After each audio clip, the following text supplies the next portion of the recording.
കൊച്ചിയിൽ IT company ഉടമയെ honey ട്രാപ്പിൽ കുടുക്കി 30 കോടി തട്ടിയെടുക്കാൻ ശ്രമിച്ച കേസിൽ കൂടുതൽ പേർ ഉൾപ്പെട്ടിട്ടുണ്ടോ എന്ന് പോലീസ് പരിശോധിക്കുന്നു. കേസുമായി ബന്ധപ്പെട്ട് തൃശൂർ സ്വദേശികളായ ദമ്പതിമാരെ കഴിഞ്ഞ ദിവസം എറണാകുളം സെൻട്രൽ പോലീസ് അറസ്റ്റ് ചെയ്തിരുന്നു.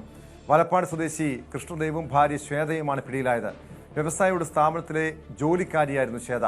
സ്ഥാപന ഉടമയുമായി ശ്വേതയ്ക്ക് വഴിവിട്ട ബന്ധമുണ്ടെന്നും പീഡന കേസ് കൊടുക്കുമെന്ന് ഭീഷണിപ്പെടുത്തിയാണ് പണം തട്ടാൻ ശ്രമിച്ചത്. വിവരങ്ങളുമായി ഡാനി ഇപ്പോൾ ചേരുന്നുണ്ട്.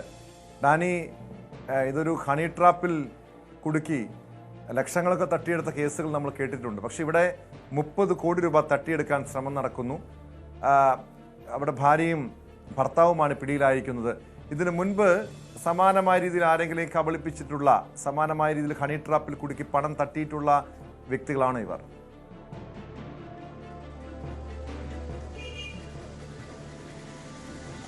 ടോമ, അത് സംബന്ധിച്ച പോലീസ് പരിശോധന നടത്തുകയാണ്. ഇപ്പോൾ നിലവിൽ അവർ റിമാൻഡിലാണ്. കസ്റ്റഡിയിൽ വാങ്ങിയവരെ വിശദമായുള്ള ചോദ്യം ചെയ്യലും കാര്യങ്ങളും എല്ലാം തന്നെ വേണം. അപ്പോൾ പോലീസിന് പല സംശയങ്ങളും ഇതുമായി ബന്ധപ്പെട്ടുകൊണ്ട് നിലനിൽക്കുന്നുണ്ട്. കാരണം ഇവരുടെ ഒരു ആദ്യ ശ്രമം ആയിരിക്കില്ല എന്ന അനുമാനത്തിൽ തന്നെയാണ്, ടോം ചോദിച്ചതുപോലെ ആദ്യ ശ്രമം ആയിരിക്കില്ല എന്ന രീതിയിൽ തന്നെയാണ് പോലീസ് അന്വേഷണം മുന്നോട്ട് കൊണ്ടുപോകുന്നത്.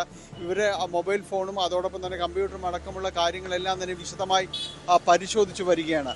ഇതിൽ പോലീസിനെ എന്നല്ല എല്ലാവരെയും അമ്പരപ്പിക്കുന്നത് ഇവർ ആവശ്യപ്പെട്ട തുകയാണ്. 30 കോടി രൂപയാണ് ഇവർ ഇയാളിൽ നിന്ന് ആവശ്യപ്പെട്ടത്. അത് ചോദിച്ച രീതിയെല്ലാം തന്നെ ഇവരെ വിളിച്ചു വരുത്തുകയും തങ്ങളുടെ കയ്യിൽ ചില ചിത്രങ്ങളുണ്ട്, അത് പുറത്തുവിടും എന്ന് പരാതി നൽകും, പീഡന പരാതി അടക്കമുള്ള കാര്യങ്ങൾ നൽകുമെന്ന് കാര്യങ്ങളെല്ലാം തന്നെ അവരോട് പറയുകയും അതിൽ 10 കോടി രൂപ ശ്വേതയുടെ അക്കൗണ്ടിലേക്ക് നിക്ഷേപിക്കാൻ ആവശ്യപ്പെടുകയും ചെയ്യുന്നു. ശ്വേത അവിടുത്തെ മുൻ ജീവനക്കാരിയാണ്. പിന്നീട് അവരവിടെ നിന്ന് പുറത്താവുകയായിരുന്നു. ഇവരിൽ നിന്ന് 10 കോടി രൂപയാണ് ആദ്യ ഗഡുവായി ആവശ്യപ്പെടുന്നത്. ഇതിനുശേഷം 20 കോടി രൂപയ്ക്ക് ചെക്ക് നൽകാനായിട്ട് ആവശ്യപ്പെടുകയും ചെയ്തു. ഇതിൽ ആദ്യഘട്ടത്തിൽ നൽകിയത് 50,000 രൂപ ആദ്യഘട്ടം നൽകി. അതിനുശേഷം 20 കോടി രൂപയ്ക്ക് ചെക്കുകളും നൽകുകയായിരുന്നു കഴിഞ്ഞ ദിവസം. ഇതിനുശേഷം ഈ ഉടമ ഒപ്പം തന്നെ മറ്റ് ജീവനക്കാരോട് ഇക്കാര്യങ്ങൾ വ്യക്തമാക്കുകയും തുടർന്ന് അവരുടെ കൂടി സഹായത്തോടു കൂടിയാണ് ഈ പോലീസിൽ പരാതി നൽകുകയും ചെയ്തത്. കാര്യങ്ങൾ വിശദമായി ബോധിപ്പിച്ചുകൊണ്ടാണ് പരാതി നൽകുകയും ചെയ്തത്. തുടർന്ന് എറണാകുളം സെൻട്രൽ ICPയുടെ നേതൃത്വത്തിലുള്ള അന്വേഷണമാണ് ഈ പ്രതികളെ കൊടുക്കുന്നത്.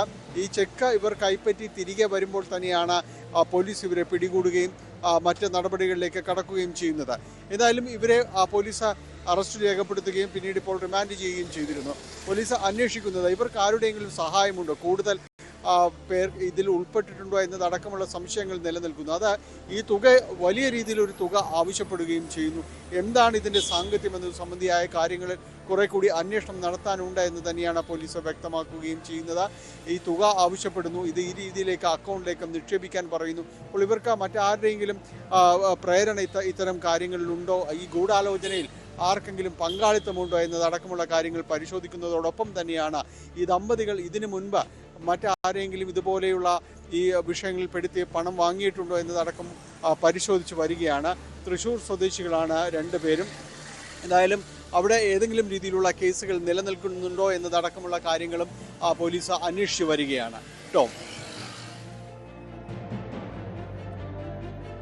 ഡാനി, അങ്ങനെ പോലീസിനൊരു സംശയമുണ്ട്. കാരണം ഈ കേസിൽ കൂടുതൽ പേർക്ക് പങ്കുണ്ടെന്ന്. ഈ കൃഷ്ണദേവും ഭാര്യ ശ്വേത, ഈ 2 പേരും മാത്രം ചേർന്ന് ഇത്രയും വലിയൊരു തട്ടിപ്പ് നടത്താനുള്ള സാധ്യത ആണോ പോലീസ് കരുതുന്നത്, അതോ അതിനപ്പുറം കൂടുതൽ ആളുകൾ ഇതുപോലുള്ള ഗൂഢാലോചനയിൽ ഉൾപ്പെട്ടിട്ടുണ്ട് എന്ന് പോലീസ് സംശയിക്കാനുള്ള കാരണം എന്താണ്?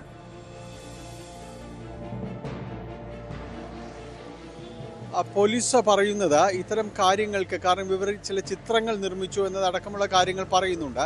അതിൽ കമ്പനി ഉടമ നൽകിയിരിക്കുന്ന അത്തരം കാര്യങ്ങളൊന്നും തന്നെ ഇല്ല. അപ്പോൾ ഏതെങ്കിലും രീതിയിൽ ഭീഷണിപ്പെടുത്തുന്നതിന് ഈ ചിത്രങ്ങൾ ആരെങ്കിലും സഹായത്തോടു കൂടി നിർമ്മിച്ചോ എന്നതടക്കമുള്ള കാര്യങ്ങൾ പരിശോധിക്കുന്നുണ്ട്.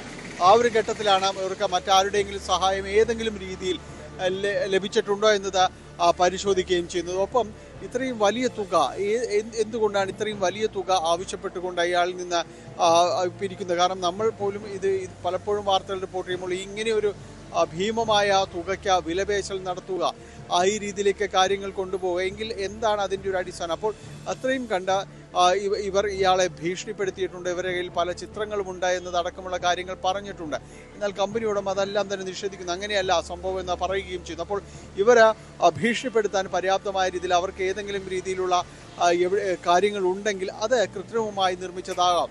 അങ്ങനെയെങ്കിൽ അത് ആരുടെയെങ്കിലും സഹായത്തോടു കൂടിയാണ്. ഇവർക്ക് അത്ര കണ്ട സാങ്കേതിക പരിജ്ഞാനമില്ല. അപ്പോൾ അത്തരം കാര്യങ്ങൾ ആരുടെ സഹായത്തോടു കൂടി നിർമ്മിച്ചു എന്നതടക്കമുള്ള കാര്യങ്ങൾ പരിശോധിക്കേണ്ടതുണ്ട്. ഈ ഒരു സാഹചര്യത്തിലാണ് ഇതിൽ ആരുടെയെങ്കിലും പങ്കാളിത്തം, സഹായം എന്നെല്ലാം തന്നെ ഈ കേസിലുണ്ടോ എന്നത് പോലീസ് പരിശോധിക്കുകയും വരുന്നത്.